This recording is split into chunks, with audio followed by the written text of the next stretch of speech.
I wrote the history of the Apollo and Skylab astronaut rescue team, which chronicles the history of the team from the beginning. Originally, NASA had set up a four-person team for rescue of the Apollo program.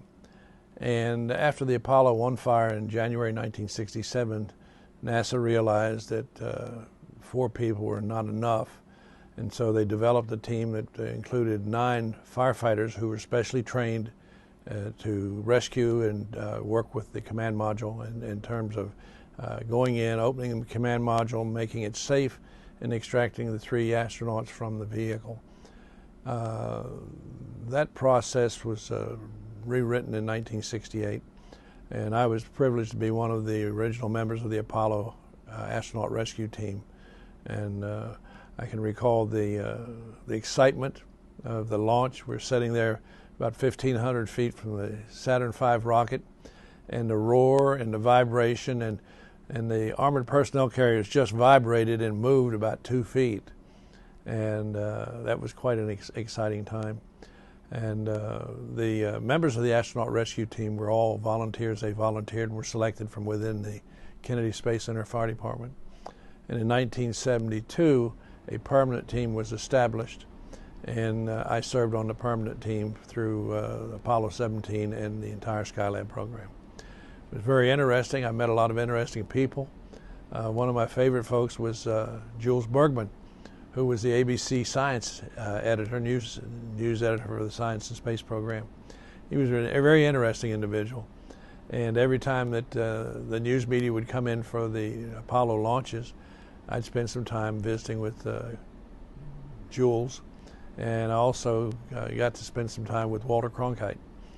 I remember one interesting day. I went over and I go into the ABC trailer, and the red light's on, so he's on the air, and I stop. And there's a gentleman sitting in a chair, just relaxing, and I recognized him, and I said, "Good morning, General. How are you, sir?"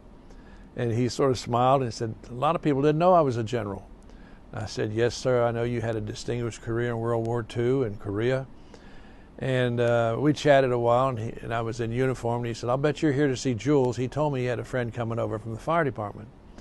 And I asked him, I said, "Would you mind autographing these envelopes that are going to be canceled for this launch?" He said, "I don't mind at all." And he autographed them for me. A fellow by the name of Jimmy Stewart, a very well-known movie star. And that was one of the highlights of serving on the astronaut rescue team, was the opportunity to meet so many interesting people and celebrities and politicians, but more importantly, just to meet some good, down-to-earth people who were really interested and supportive of the space program. And I've got a number of souvenirs from the launches that were canceled the day of the launch that were signed by people like Jules Bergman and various astronauts. But it was an interesting period of time in my life, and I didn't realize when I started this project about a year ago, when the 50th anniversary of the establishment of the Apollo astronaut rescue team, and I didn't realize how much I had saved.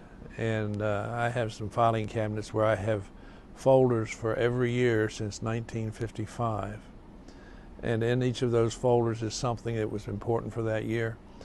And I was pleasantly surprised to find that I had enough material to write a book about the astronaut rescue team.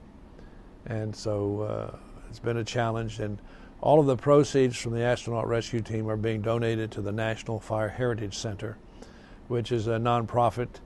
And the mission of the National Fire Heritage Center is to preserve the perishable.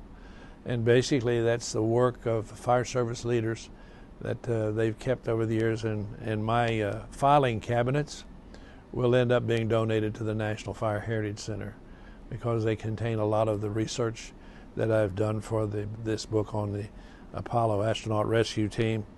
And you know, one of the interesting things that I always refer to that rocket as a 363-foot stick of dynamite, because the blast danger zone, if that rocket had blown up on the pad, extended out 7,000 feet. And the astronaut rescue team sat 1,500 feet from that rocket when it took off. And to give you an idea, this is the astronaut rescue team seated in those armored personnel carriers 1,500 feet from the rocket as it's taking off. And no one was closer to the rocket other than the astronauts and the astronaut rescue team. Well, it was exciting. At the highlight by the Apollo 11 mission, there were over 25,000 people employed at Kennedy Space Center, and it was contractors and NASA civilian employees. It was quite a routine. The typical day was up at 5 o'clock, a 1-hour drive to the Space Center. And we usually stopped in a place called Christmas, Florida, for a cup of coffee and a donut to break up the ride. And a typical day was you get in, and report in, get your assignments, check out the fire apparatus, make sure that all the equipment was in place and everything was ready for work. All of our gear was in place. And then on the rescue team, when that assignment came up, it was a Monday through Friday, 8 hours a day, and we were constantly in training. Our training consisted of physical exercises, calisthenics, and running. By the time the training began the first Monday in October 1968, and we were preparing for the Apollo 8 mission, which was launched in about December 20th or 21st. And in that 3-month period, we became familiar enough that every member of the astronaut rescue team could open the command module hatch, safe the hatch by securing the switches that would set off some explosives, and remove the communications cables and the air cables, oxygen cables from each astronaut, extract him from the command module, remove his helmet, and put a resuscitator on, put him in a stretcher chair, and take him out of the White Room. When we began, NASA's mission was for us to have the astronauts out of the command module within a minute after we entered the White Room. We got that down by less than 30 seconds. And at most of the time it was under a minute, but we did get it down under 30 seconds. And so in our process, we trained, becoming extremely familiar with the command module, every level of the launch umbilical tower, which was 460 feet from the ground up. And it was extremely rewarding. We were right on the cutting edge of sending people to the moon, and everything that we worked with was state of the art for that period of time. And so normal day was training, physical training, classroom training, a lot of hands-on physical training, and a lot of study of the fuels and oxidizers that were on the Saturn V rocket. It included live fire training, where we actually mixed these fuels and oxidizers in a firefighting situation and performed rescue evolutions in that environment. Well, Frank Borman, Bill Anders, and Jim Lovell were the Apollo 8 crew. That was the first crew to go to the moon, and their mission was to fly around in the moon and come back. We had some firefighting evolutions. With each astronaut rescue team had evolutions with each flight crew. And we had armored personnel carriers that was our vehicle to respond to the launch pad if we needed to be there. And you can imagine here the astronauts are all test pilots. They've all flown aircraft, jet aircraft, and they're going to fly to the moon. And they're enamored with these armored personnel carriers.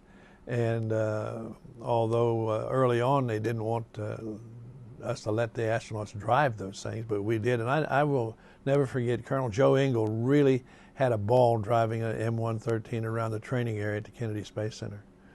But yeah, I got to meet each one of the astronauts. One of the assignments that I would catch was from 5 to 8 watch when the astronauts were going down to be suited up for evolutions in the high altitude chamber. We would catch a standby, and I would catch that standby pretty regularly, and I got to meet a lot of the astronauts, had a lot of interaction with Gus Grissom and Ed White. It's interesting that you get to meet these people, and I met every astronaut in the Apollo program. Some I had a little more time with to visit, but there really wasn't a lot of time unless it was something, it was a downtime, or they were out to the fire department training area for some training evolutions. Tomorrow is the 50th anniversary of the launch of Apollo 12, which, as I recall, was an all-Navy crew, naval officers, and that was the second Apollo moon landing trip, and it was a beautiful launch, and it doesn't seem like it yesterday was 50 years that took place. But, for every For every mission, there was a space envelope cancellation. And I had made this one up for the Apollo 12 mission. And basically it was just to have the fire department badge. And this one is one that was signed by Jimmy Stewart. And then this was signed by 2 of the flight crew on the Apollo 12 mission. I didn't get the 3rd member because he was not present when I had an opportunity to visit with the astronauts, and they autographed that particular envelope. But the Apollo 12 mission was the 2nd lunar landing. Charlie Conrad and Richard Gordon. And this is a photograph of them on the moon, which was a photograph that the astronauts took. And then this is a color photograph of their recovery in the Pacific Ocean when they landed back. I have to show you my picture that I took. This is the Apollo 17 launch at night, and I took that picture with the hatch open and from the armored personnel carrier. That just looks like a ball of fire, but if you didn't know what it was. This is a unique picture. And this is the work of a photographer. To the right is the Skylab laboratory on the Saturn V rocket. And next to it is the Skylab 1 rocket. They modified the launch umbilical tower to have a shorter rocket. And so that's a unique photograph that they actually merged the 2 photographs together. One of the things that I wanted to make sure of is that this book is dedicated to the 55 men, 48 members of the Kennedy Space Center Fire Department, and 7 of the military's top paramedics served on the Apollo and Skylab astronaut rescue team. And every man who served on that team is in Appendix A, has a paragraph and as much history as I could gather on them. And then Appendix B lists every launch, who the flight crew was, the date of the launch, who the astronauts were, and each member of the team. And in October, I was able to present copies of this book to the surviving members of the team and their widows at a reunion luncheon in Orlando, Florida. It was a homecoming event, and to look around and see, I'm thinking, wow, has he aged? And then I looked in the mirror and realized, yep, all of us have aged. But it was a great life. It was a great opportunity. And at a reunion 10 years ago, one of the fellows said to me, he said, you know, being on that astronaut rescue team really helped your career, didn't it? And I smiled and said, it sure did. Being a member of the astronaut rescue team really was a plus in my career. It really looked good on a resume. I saw my first fire truck at Bowling Army Airfield in 1946, where my father was a firefighter there after the war. In 1956, when I turned 16, I joined the Potomac Heights Volunteer Fire Department, which is located on the Potomac River in a little town south of Washington, D.C. And I was a volunteer there during my high school days. And in 1960, I was appointed a GS-3 firefighter trainee at the Naval Propellant Plant in Indian Head, Maryland. 5 years later, I was appointed to the Kennedy Space Center Fire Department. And 3 years after that, I was appointed to the astronaut rescue team.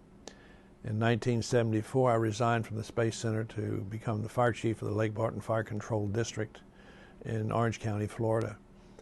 Then in 1977, I was appointed to the faculty of the Maryland Fire and Rescue Institute as a senior instructor. I served there for a year and a half, managing the disaster response programs. And then in 1979, the Navy asked me to come back to work for the federal government, and I served as an explosive safety specialist at the Naval Surface Warfare Center in Silver Spring, Maryland. A year later, the Federal Aviation Administration consolidated the Washington National and Dulles International airports into a single authority, and I was appointed the first fire chief of National and Dulles airports in 1980. In the summer of 1980, the FAA sent me to Venezuela, where I spent 2 weeks assisting the Venezuelan government with their airport fire departments, conducting training there in Venezuela. In 1985, August of 1985, I was appointed the Chief Fire Marshal of the United States Navy, and a few months later I was appointed Director of Fire Protection for the United States Navy, with the responsibility of oversight and management of 120 Navy fire departments in 38 states and 22 foreign countries. And I served in that position until I retired in 2004. And in January 2005, I was appointed Fire Chief for the Holston Army Ammunition Plant here in Kingsport.